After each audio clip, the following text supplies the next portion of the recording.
Como no pudimos terminar con Génesis en la primera hora, vamos a terminar con esta segunda sección de Abraham a Jacob y la tercera sección de José, y luego vamos a hablar de Éxodo. Abraham a Jacob, las promesas que Dios hizo a Abraham en 12, 1 al 3, y luego repetidas en otros textos y amplificadas también, forman el bosquejo de la sección acerca de Abraham. Y no bosquejo necesariamente en orden, pero Dios le prometió hacerlo una gran nación, bendecirlo y hacerlo una bendición para todos los pueblos. Y luego agrega después de la tierra que él iba a entregar también. Y la narrativa registra la interacción de la fe de Abraham, o a veces falta de, con estas promesas. Y si analizáramos toda la narración o la narrativa de Abraham, podríamos encontrar como muchas complicaciones al cumplimiento de las promesas. Y podríamos analizar cada una de las promesas y encontrar problemas, complicaciones, obstáculos para la realización de la promesa. Sobre todo, la gran complicación es la edad y la esterilidad, tanto de Abraham como de Sara, para que tuvieran un hijo. Entonces, la sección, ¿qué hace Abraham? O sea, como alterna entre creer la promesa de Dios. Abraham creyó a Dios y se le fue contado como justicia. Una gran declaración de la fe de Abraham. Y luego encontramos que a veces estaba ahí maquinando soluciones. Pues dile que eres mi hermana. Pues una medio verdad. Y luego Sara toma a Agar, pues, y ten una hija con ella. Y antes de eso, pues adoptar a un siervo como heredero. Estas eran prácticas del Medio Oriente, pero no contempladas en la promesa. Pues ahí maquinando soluciones, dando ayuditas al cumplimiento de la promesa, pero resultaron ser contraproductivas y también conflictivas. Bien, la sección acerca de Isaac es un tipo de anticlímax. Tantos años de esperar el nacimiento de Isaac, y luego nace y casi nada pasa. Hay dos incidentes en su vida. El más prominente es su casi muerte como sacrificio, aunque el enfoque no es tanto en Isaac, sino en la fe de Abraham. Isaac es importante como hijo de la promesa. Y luego él se casa y tiene hijos. Y él repite algunos de los errores de su padre. Pero sigue con las promesas de su padre. Pero la sección de Isaac es rápida, es breve, y es un tipo de anticlímax. Al no enfatizar mucho acerca de la vida de Isaac, puede ser que Génesis mismo esté señalando que el cumplimiento de la promesa será mucho más grande que Isaac. Que el hijo de la promesa, el descendiente, la simiente, no es, en el fin de las cuentas, o sea, no es Isaac. Es algo o alguien mucho más allá, mucho más grande. Y aunque podemos detectar crecimiento en la vida de Jacob, sus defectos sirven para enfatizar la soberanía de la promesa de Dios y del propósito de Dios para cumplir con sus promesas a pesar de, y aún a veces por medio de la debilidad humana. Porque Jacob, pues, engañador y pues engaña varias personas, sobre todo pues engaña a su papá, engaña a su hermano, engaña a su tío, y luego su tío le voltea el favor, la tortilla, ¿no? Y le engaña con Lea en lugar de Raquel, y recibe algo de lo que merecía, ¿no? Pero durante todo esto, y podemos ver que iba madurando, y podemos ver cómo que crecía en su fe y dependía más y más en Dios en lugar de en su propia agilidad, sagacidad. Sin embargo, el mensaje más importante no es, pues el crecimiento de Jacob. El mensaje más importante es, pues la promesa de Dios y el cumplimiento a pesar de, y a veces por medio de la debilidad humana. Y esto nos prepara para José, la narrativa de José. El tema de la narrativa de José es el mismo que el de las narrativas de los patriarcas. Dios supera los obstáculos para cumplir con sus promesas. José mismo declaró este tema, José mismo nos dio el tema. Él dijo, no tengan miedo, dijo a sus hermanos, que tenían miedo ya que su papá había muerto. No tengan miedo, ¿puedo acaso tomar el lugar de Dios? Es verdad que ustedes pensaron hacerme mal, pero Dios transformó ese mal en bien para lograr lo que hoy estamos viendo, salvar la vida de mucha gente. Pues ahí podemos resumir la narrativa de José y en un sentido resumir mucho del mensaje de Génesis, por lo menos desde el primer pecado. Génesis concluye en una nota sombría. Empieza con vida, concluye con muerte. Concluye con un ataúd en Egipto. Empieza con Dios soplando en la nariz de Adán el aliento de vida y termina con un cadáver ahí de José en un ataúd en Egipto. Al mismo tiempo, las últimas palabras de José recordaron las promesas de Dios y el ataúd fue una declaración de dos cosas, la muerte, y hay una repetición que todos murieron. Sin embargo, también es una declaración de fe que Dios iba a cumplir con sus promesas, porque así, antes de morir, José dice, Dios nos ha prometido que Él nos va a llevar, entonces conserven mis huesos y ya que pues vayan a la tierra prometida, lleven mis huesos. Entonces muere en esa actitud de fe en las promesas dadas anteriormente a Abraham. Ahora, ¿cómo predicar Génesis? Es común entre los evangélicos predicar Génesis en una forma biográfica y por lo tanto moralista. Lo que el predicador suele hacer es escoger ciertas características del personaje y las presenta como ejemplos que seguir o evitar. Este tipo de predicación suele simplificar a los personajes, asignándoles una calificación de bueno o de malo. Ahora, ¿cómo era Abraham? ¿Bueno o malo? Pues yo tendría que preguntar, pues, ¿en qué contexto? ¿Cuando está mintiendo acerca de su esposa? ¿O cuando está rescatando a su sobrino Lot? ¿O cuándo? O sea, es un personaje complicado y esto tiende a simplificar. Además, tiende a trazar una línea directa entre personajes con papeles únicos y nosotros, los cristianos comunes y corrientes. Abraham, padre de la fe. Perdónenme, pero ustedes no son padre de la fe, ni soy padre de la fe. Pues Isaac, hijo de la promesa. Perdónenme, pero no son hijo de la promesa como Isaac. Entonces, tiende a hacer una línea directa entre personajes que jugaron un papel único, que no se repite, y nosotros. Ahora, ¿qué tenemos en común con ellos? Creyentes, sí. Creyentes en la promesa, sí. Recipientes de la gracia de Dios, sí. O sea, tenemos cosas en comunes, pero hay también discontinuidad entre esos papeles únicos y nuestro papel hoy en día.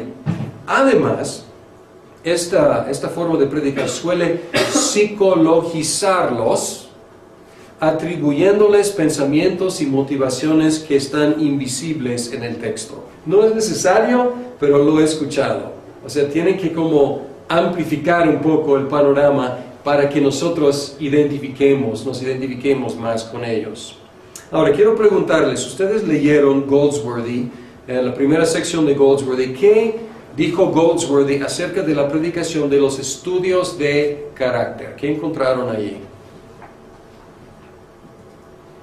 Pues dice que generalmente lo comparan básicamente lo que se hace es llevar a una persona del Antiguo Testamento al Nuevo Testamento, pero a veces se insertan cosas que realmente no están ahí, o sea, se insertan virtudes cristianas en un contexto antiguo testamentario que realmente no están ahí, pues cosas que se insertan a fuerzas en el texto, pero que no, realmente no es lo que el texto está queriendo enseñar ahí.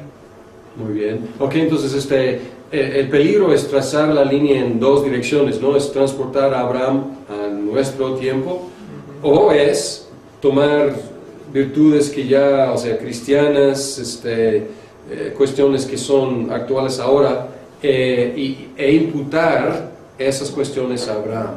Entonces puede ir en una de las dos direcciones. Algo que encontré fue que como que nos regresa un poco a Alejandría con lo de la alegorización. O sea, cuando se toma ese método, se tiende a alegorizar y entonces no se ve a Cristo anunciado en cada evento del Antiguo Testamento, sino como tiende a ser algo que toma los ejemplos de cada personaje y los convierte en un ejemplo de moralidad, ¿no? O sea, de lo que él hizo.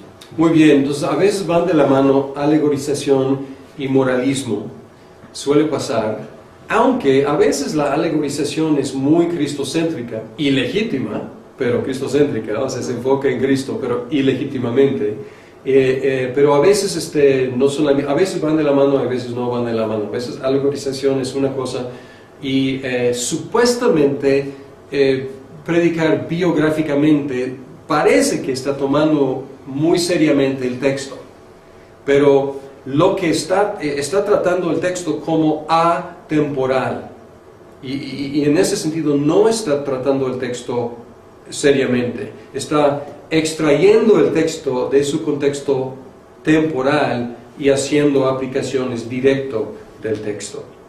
Entonces, la conclusión aquí, y el libro Evangelio y Reino es muy bueno para señalar estos errores hermenéuticos y también proponer una hermenéutica redentor histórica. Pero en general quiero señalar aquí que puede haber un ejemplo bueno o malo en la narrativa. Esto sí, puede haber.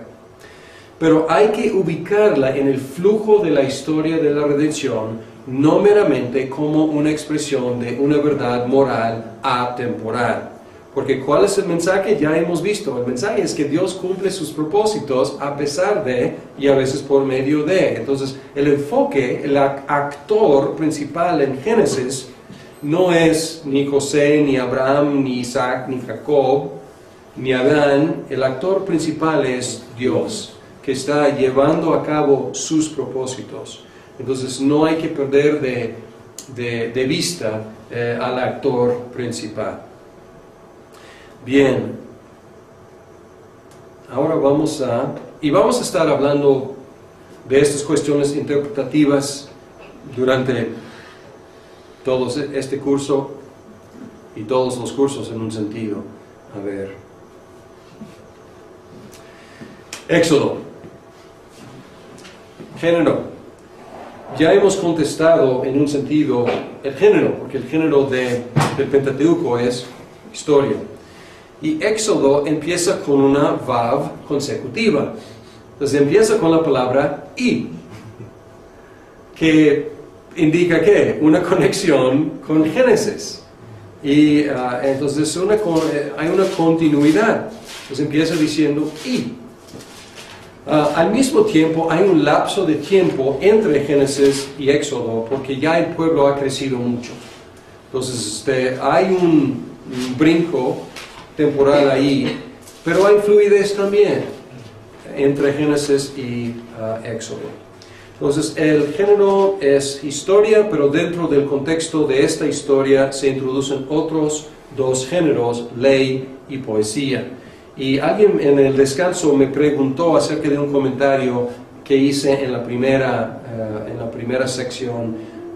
No me acuerdo exactamente cómo era mi comentario, pero poesía no es narrativa, o sea, tiene otras reglas. Cuento, mito, leyenda e historia comparten aspectos narrativos, pero poesía normalmente, aunque puede narrar algo que pasó, pero normalmente juega con otras reglas. Y ley también, o sea, se basa se ubica dentro de la historia, pero también es otro género. Fecha. La fecha no tanto del libro y su composición, aunque esto es controversial, sobre todo con la hipótesis documentaria, más bien la fecha del evento. Iba a estornudar por primera vez en mi vida dando una conferencia y se espantó. Entonces todavía no. Si me acuerdo, no sé, a lo mejor ha pasado, pero no me acuerdo. Bien, la fecha, y si pasa van a ser testigos, ¿no? La fecha del evento del Éxodo es una fuente de controversia. Primero de Reyes 6:1 fecha el Éxodo, dice 400 años antes del cuarto año del reino de Salomón. Y los eruditos han fechado con exactitud el cuarto año de Salomón en 967 a.C. Entonces tenemos algo muy exacto aquí, y de ser así, el Éxodo aconteció en 1447 o alrededor, a lo mejor redondearon quizás el número 480, a lo mejor fue 481 o 479, algo así, pero es una fecha bastante exacta. Jueces 11:26 también nos da una idea, menciona antes del periodo de los jueces, pero no es tan exacto, pero apoya esta fecha. Muchos han cuestionado esta fecha basándose en descubrimientos arqueológicos. Éxodo 11:1 menciona 2 ciudades en Egipto que algunos arqueólogos dicen que no existieron hasta el siglo XIII. Entonces, si el Éxodo aconteció en el siglo XV, entonces, y menciona ahí 2 ciudades que construyeron ahí y no existieron hasta 2 siglos después, hay un problema. También hay mucha evidencia en la tierra prometida, evidencia arqueológica, de una invasión y conquista en el siglo XIII. Y algunos arqueólogos identifican esa evidencia con la conquista bajo Josué. Por lo tanto, muchos concluyen que el Éxodo y la conquista acontecieron en el siglo XIII, no en el siglo XV. Ahora, otra vez les recuerdo algo que dije hace 8 días. Tenemos que interpretar 2 cosas: interpretar la Biblia e interpretar la arqueología. Y los descubrimientos arqueológicos no son neutrales, sino que necesitan ser interpretados. Según Dillard y Longman, ellos analizan las conclusiones y la metodología de los que concluyen que categóricamente esta evidencia arqueológica apunta hacia una fecha en el siglo XIII. Dice que o son cuestionables o están metodológicamente equivocados. Otros arqueólogos han interpretado los datos en una forma que se armoniza con una fecha en el siglo XV. Entonces, depende de cómo interpretas los datos arqueológicos. Así que es posible mantener una fecha para el Éxodo en el siglo XV. Al mismo tiempo, algunos eruditos conservadores, como Harrison, muy conservador, muy evangélico, trata el texto como historia y no juega con el texto, presentan argumentos a favor de una fecha en el siglo XIII, y son argumentos que tratan el texto con integridad. Por lo tanto, es un asunto que sigue siendo debatido aún entre eruditos conservadores. Por eso, si encuentran alguna cronología del Antiguo Testamento, van a encontrar a veces, pues el Éxodo siglo XV y a veces el Éxodo siglo XIII. Y esta es la explicación de por qué. Y es difícil decidir, aunque yo tiendo a ir con la fecha más antigua, simplemente porque parece que es la forma más obvia de leer lo que dice el Primero de Reyes 6:1. Aunque hay otras posibles interpretaciones, pero no tan obvias que la interpretación que acabo de mencionar. Bien, Éxodo, la estructura. Éxodo se puede dividir en secciones geográficas: Israel en Egipto, 1 hasta 13:16, Israel en el desierto, 13:17 hasta 18:27, Israel en el monte Sinaí, 19 hasta 40. Puede ser así. O se puede dividir según la actividad de Dios. ¿Qué hacía Dios? Dios salva a Israel de su esclavitud, 1 al 18. Dios le entrega a Israel su ley, 19 al 24. Dios manda a Israel que construya el tabernáculo, 25 a 40. Similares las divisiones, pero no idénticas. Una enfocándose en geografía, otra enfocándose en actividad. Esta división, la segunda, enfatiza la importancia de 3 aspectos: salvación, ley y adoración. Si vamos a resumir de qué se trata Éxodo, se trata de salvación, ley y adoración. Vamos a seguir esta división y la segunda, y hablar de salvación, ley y adoración. Bien. El Éxodo fue el evento definitivo del pueblo de Dios en el Antiguo Testamento. Y cuando digo definitivo, estoy usando esta palabra muy literalmente. Es el acto que definió, que dio definición e identidad al pueblo de Dios. ¿Qué es Israel? ¿Qué es el pueblo de Dios? Es el pueblo redimido por Dios de esclavitud en Egipto. Es su definición. Es su identidad.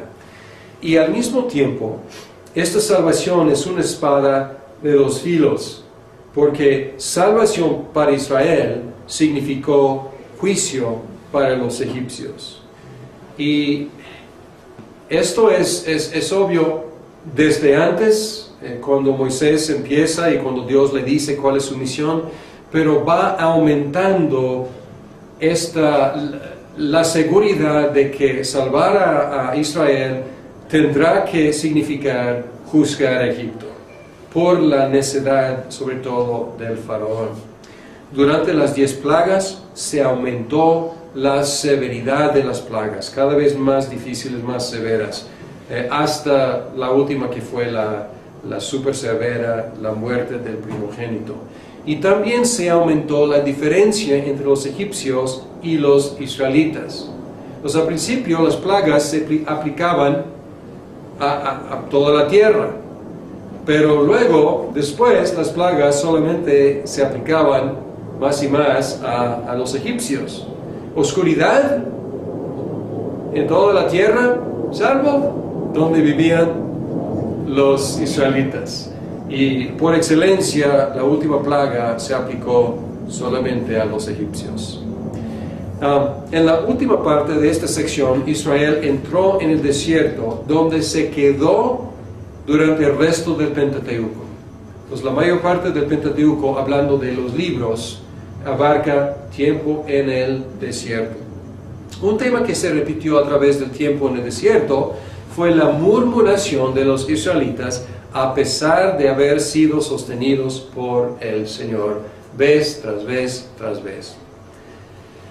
Y el Éxodo formó el paradigma de salvación para el resto del Antiguo Testamento y también para el Nuevo Testamento. Unos ejemplos.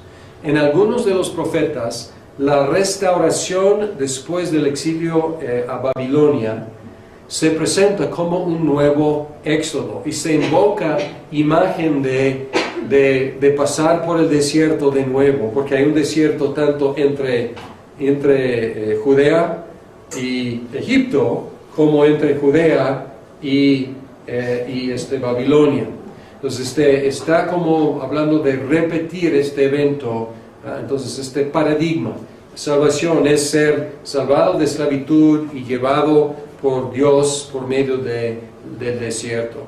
Y especialmente en el Nuevo Testamento, Mateo presenta a Jesús como el nuevo Moisés, pero también el nuevo y verdadero Israel, que triunfó exactamente donde Israel fracasó.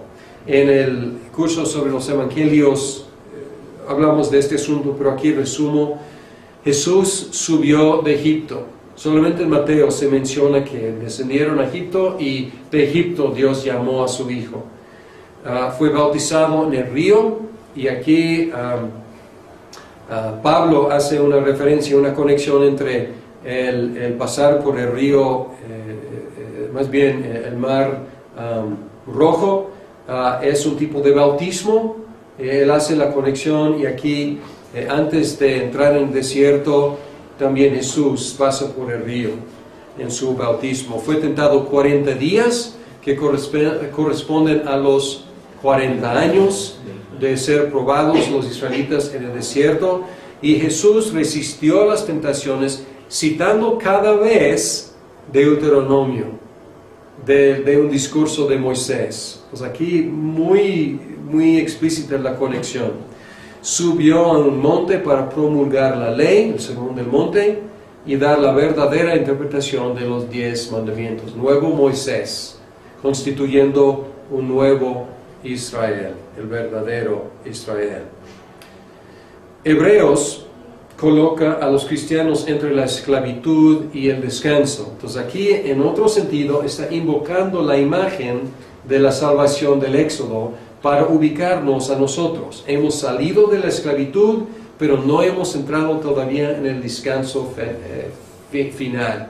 Entonces estamos metafóricamente en el desierto, en esta vida de peregrinación y de prueba, pero Dios nos está llevando, y hay mucha advertencia de no caer como los israelitas cayeron en el desierto. Ahora, Éxodo 19 al 24, ley. Israel pasó 2 años en el monte Sinaí, un periodo que abarca el resto del libro de Éxodo, todo Levítico y la primera parte de Números. Entonces 2 años ahí, pues que pues son contemplados en parte de 3 libros del Pentateuco. Dios entregó a Moisés para el pueblo los 10 mandamientos y otras leyes en algo que se llama el libro del pacto. No es muy específico qué es el libro del pacto, pero tenemos ahí algo escrito que era el libro del pacto, y probablemente formó lo que era el núcleo de lo que es Éxodo. El núcleo podríamos ser quizás del Pentateuco, una de las fuentes que contemporáneas con Moisés. Se ratificó el pacto rociando sangre sobre el altar y sobre el pueblo. Y aquí pues vamos a estar estudiando los pactos, pero vamos a ver que en la mayoría de los casos los pactos son sangrientos, o sea, hay aspectos de derramar sangre para sellar, ratificar el pacto, y aquí es muy obvio. Sobre el altar, representando a Dios, y sobre el pueblo. Entonces la sangre se derrama sobre las dos partes. Meredith Kline ha identificado la forma de los 10 mandamientos como típico de los pactos hititas del soberano con sus vasallos. Y el pacto hitita del soberano era así: el nombre del gran rey, el prólogo histórico hablando de qué tan bueno era el gran rey, las estipulaciones, las leyes, y normalmente en 2 partes, estipulaciones que requerían lealtad exclusiva para el gran rey a la luz de su bondad, y luego requisitos, otros requisitos, y luego sanciones, y aquí bendiciones y maldiciones, y luego la administración del pacto, normalmente depositando una copia del pacto en el templo del soberano y una copia del pacto en el templo del vasallo, de sus dioses. Excepto por la sección D, o sea, una sección aparte de sanciones, los 10 mandamientos siguen este bosquejo. ¿Cómo empieza? Yo soy el Señor tu Dios que te sacó de la tierra de Egipto. Ok, ahí está. El nombre del gran rey. Yo soy el Señor su Dios, o tu Dios. Y luego el prólogo histórico, la bondad del gran rey, que te saqué de la tierra de Egipto, de la casa de servidumbre. Y luego tenemos estipulaciones. Y las primeras 4 tienen que ver con ¿qué? Con lealtad exclusiva con el gran rey. Sobre todo el primer mandamiento es ¿qué? No tendrás dioses ajenos delante de mí. No tendrán dioses ajenos delante de mí. O sea, es lealtad exclusiva. Y luego mandamientos segundo, tercero y cuarto también tienen que ver con amar a Dios. Y luego 6 mandamientos del sexto al décimo, del quinto al décimo, tienen que ver con las relaciones con el prójimo. No hay sección aparte de sanciones y bendiciones, están intermezcladas ahí con algunos de los mandamientos. Para que te vaya bien en la tierra, también no tendrá, no tendrá por inocente al que use su nombre en vano. Entonces hay sanciones, bendiciones y maldiciones intercaladas con las estipulaciones. Y luego tenemos en Éxodo tenemos 2 tablas de la ley. Y muchas veces se concibe tradicionalmente de una de 2 formas. Simplemente que no cupieron en una tabla, entonces pues tuvieron que usar 2 tablas. O a veces, primeros 4 en una tabla y los otros 6 en otra tabla. Responsabilidades para con Dios, responsabilidades para con el prójimo. Klein tiene algo interesante en un artículo que él escribió sobre las 2 tablas de la ley.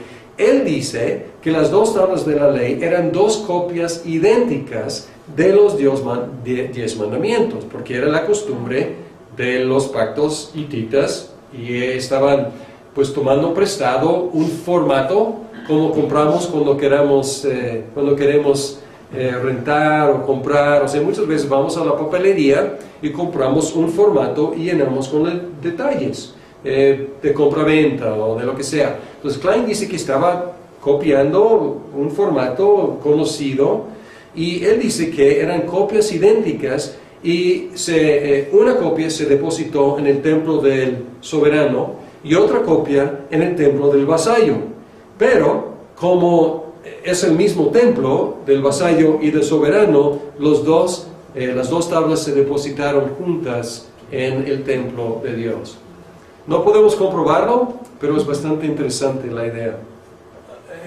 Hay evidencia estoy suponiendo que él está diciendo que siguieron una fórmula hitita que existía, pero ellos han estado en Egipto, no han estado donde habitan las hititas. Él presenta argumentos fuertes de que las costumbres hititas se habían infiltrado en Egipto para que los hubieran aprendido. Es buena pregunta. No me acuerdo, tendría que visitar otra vez su artículo. Su artículo debe estar disponible en línea. Se llama The Two Tables of the Law, I think it's The Two Tables of the Law. Entonces hay que buscar y leer. No me acuerdo en qué, si hace ese argumento o no. Pero obviamente tuvo que haber habido influencia hitita para que su argumento tuviera sentido, ¿no? ¿O es posible que este modelo influenció a las hititas? ¿O está ya él citando evidencia hitita anterior a esta? Sí, él cita evidencia anterior, pero tu pregunta es buena y no me acuerdo qué tan... si él está diciendo que había llegado hasta Egipto ese formulario. Pero parece que tendría que ser parte del argumento, pero tendría que revisar el artículo en sí. Bien, la ley fue entregada después de la salvación de Egipto, indicando que la ley presupone la salvación en lugar de ser el medio de salvación. Yo soy el Señor tu Dios que te saqué de la tierra de Egipto, de la casa de servidumbre. Y luego viene la ley. Primero redención, primero salvación y luego la ley. No, aquí está la ley, obedézcanla para que los salve yo. O sea, no es el mensaje para nada. Es salvación y luego la ley. Y este es el mensaje del Antiguo Testamento. Al utilizar la ley como medio de salvación, no es una idea del Antiguo Testamento, es un error de interpretación en el cual muchos cayeron, pero no es el mensaje del Antiguo Testamento. Y esta verdad es aún más clara en el Nuevo Testamento. Cristo cumplió los requisitos de la ley y sufrió las maldiciones de la ley. Pues aquí tenemos bendiciones y maldiciones. Tenemos requisitos y tenemos maldiciones en caso de no cumplir. Cristo cumplió en forma negativa y en forma positiva la ley. Negativamente recibió el castigo de la ley, positivamente cumplió 100% con los requisitos de la ley. Y habiendo cumplido Jesús con la ley de Éxodo, somos nosotros justificados por fe, como enseña Génesis. Entonces aquí podemos ver en esta doctrina, y podemos ver en Romanos 3 y 4 este argumento, Gálatas también, y en otras partes, podemos ver que dos mensajes fuertes de Génesis y de Éxodo tienen su realización en la obra de Cristo y en la doctrina de la justificación gratuita por medio de la fe. La ley moral todavía sirve como norma para el cristiano, norma de vida, pero igual que en el Antiguo Testamento, no diferente, igual que en el Antiguo Testamento, a la luz de la salvación, no como el medio de ella. Pues primero salvación y luego la ley como norma de vida. Ahora, última parte, el tabernáculo, la adoración. Como Israel ya era una nación grande, los altares temporales y familiares ya no eran suficientes. Tiempo patriarcal, pues altares ocasionales, familiares, el jefe de familia como pues el sacerdote representando a su familia. Ya no, era una gran nación. Por lo tanto, Dios mandó construirse un lugar céntrico para que la nación pudiera adorarlo por medio de representativos o representantes. La ubicación del tabernáculo en medio del campamento, donde la tienda de los reyes se colocaba en el Medio Oriente, enfatizó que Dios estaba en medio de su pueblo como su gran rey. También la arquitectura del tabernáculo y el plan del campamento enfatizaron la santidad de Dios. Había en un sentido círculos concéntricos, aunque no necesariamente círculos porque el tabernáculo era rectángulo, pero podemos concebir de zonas concéntricas de más y más santidad hacia el centro. Y hay varias pistas. El lugar santísimo es la intersección del cielo con la tierra. Y si vemos los colores que se utilizan allá, son colores del cielo. Si vemos las imágenes, las figuras, son figuras celestiales. Querubines, serafines y azul. Entonces ahí está donde Dios representativamente mora en la tierra. Y es ahí donde hay que ir para encontrar la presencia de Dios. Ahora, fuera de eso es el lugar santo y luego pues este patio alrededor del tabernáculo, y ahí se colocan los levitas. Y los levitas son como una cerca alrededor del tabernáculo, y luego alrededor de los levitas las otras tribus. Los materiales por fuera son pues cuero de animales, y luego hacia adentro bronce, y luego más adentro tenemos oro. Y podemos ver que entre más céntrico, más precioso. Y entonces aquí podemos ver pues el mensaje. Dios está en medio de su pueblo, pero ya no es como en Edén. Edén, Adán caminando con Dios durante el día. ¿Qué ha pasado? Pues el pecado ha entrado y no hay acceso libre a Dios.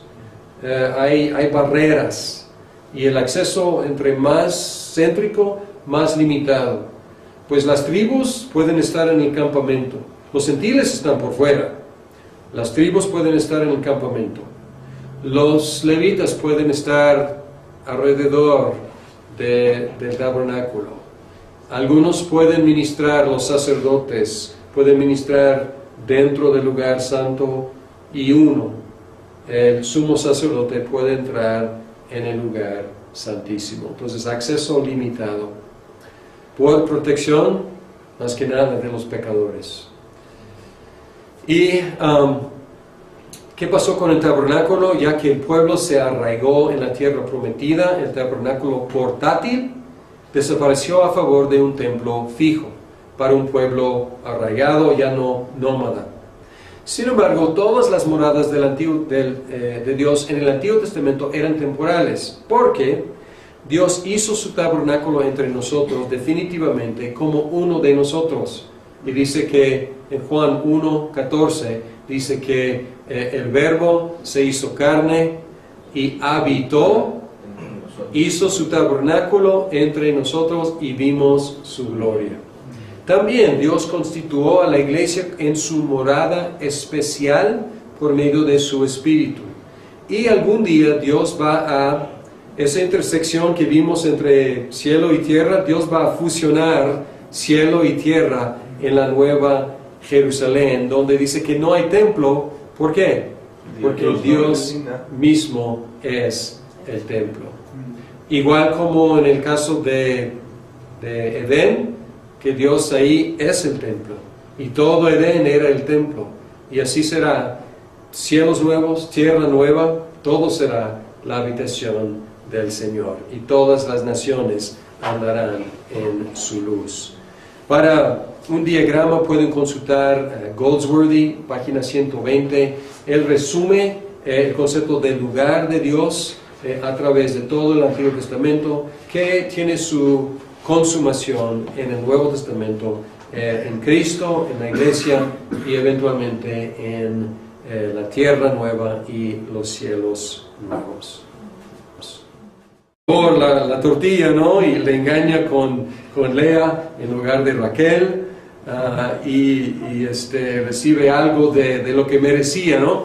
Pero durante todo esto, y podemos ver que iba madurando, y podemos ver cómo que crecía en su fe, y dependía más y más en Dios en lugar de en su propia agilidad, sagacidad. Sin embargo, el mensaje más importante no es, el crecimiento de Jacob. El mensaje más importante es, la promesa de Dios y el cumplimiento a pesar de, y a veces por medio de, la debilidad humana. Y eso nos prepara para José, la narrativa de José. El tema de la narrativa de José es el mismo que el de las narrativas de los patriarcas. Dios supera los obstáculos para cumplir con sus promesas. José mismo declaró este tema, José mismo nos dio el tema. Él dijo, no tengan miedo, dijo a sus hermanos, que tenían miedo ya que su papá había muerto. No tengan miedo, puedo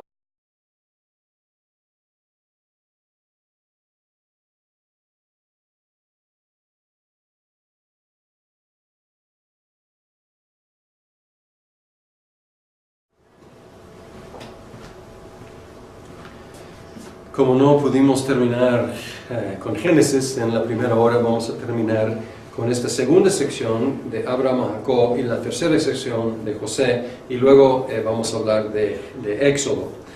Abraham a Jacob, las promesas que Dios hizo a Abraham en 12, 1 al 3, y luego repetidas en otros textos y amplificadas también, forman el bosquejo de la sección acerca de Abraham.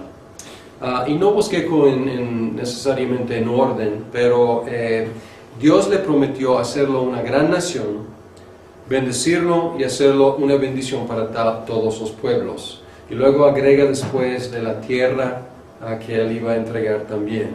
Y la narrativa registra la interacción de la fe de Abraham, o a veces falta de, con estas. Toma a Agar, y ten una hija con ella, y antes de eso, adoptar a a un siervo como heredero. Estas eran prácticas del Medio Oriente, pero no contempladas en la promesa. Pues ahí maquinando soluciones, dando ayuditas al cumplimiento de la promesa, pero resultaron ser contraproductivas y también conflictivas. Bien, la sección acerca de Isaac es un tipo de anticlímax. Tantos años de esperar el nacimiento de Isaac y luego nace y casi nada pasa. Hay dos incidentes en su vida. El más prominente es su casi muerte como sacrificio, aunque el enfoque no es tanto en Isaac, sino en la fe de Abraham. Isaac es importante como hijo de la promesa. Y luego él se casa y tiene hijos. Y él repite algunos de los errores de su padre. Pero sigue con las promesas de su padre. Pero la sección de Isaac es rápida, es breve y es un tipo de anticlímax. Al no enfatizar mucho acerca de la vida de Isaac, puede ser que Génesis mismo esté señalando que el cumplimiento de la promesa será mucho más grande que Isaac, que el hijo de la promesa, el descendiente, la simiente, no es en el fin de las cuentas, o sea, no es Isaac, es alguien mucho más allá, mucho más grande. Y aunque podemos detectar crecimiento en la vida de Jacob, sus defectos sirven para enfatizar la soberanía de la promesa de Dios y del propósito de Dios para cumplir con sus promesas a pesar de y aún a veces por medio de la debilidad humana. Porque Jacob, pues, engañador y pues engaña varias personas, sobre todo, pues engaña a su papá, engaña a su hermano, engaña a su tío, y luego su tío le voltea el favor de promesas. Y si analizáramos toda la narración o la narrativa de Abraham, podríamos encontrar como muchas complicaciones al cumplimiento de las promesas, y podríamos analizar cada una de las promesas y encontrar problemas, complicaciones, obstáculos para la realización de la promesa. Sobre todo la gran complicación es la edad y la esterilidad tanto de Abraham como de Sara para que tuvieran un hijo. Entonces la sección, ¿qué hace Abraham?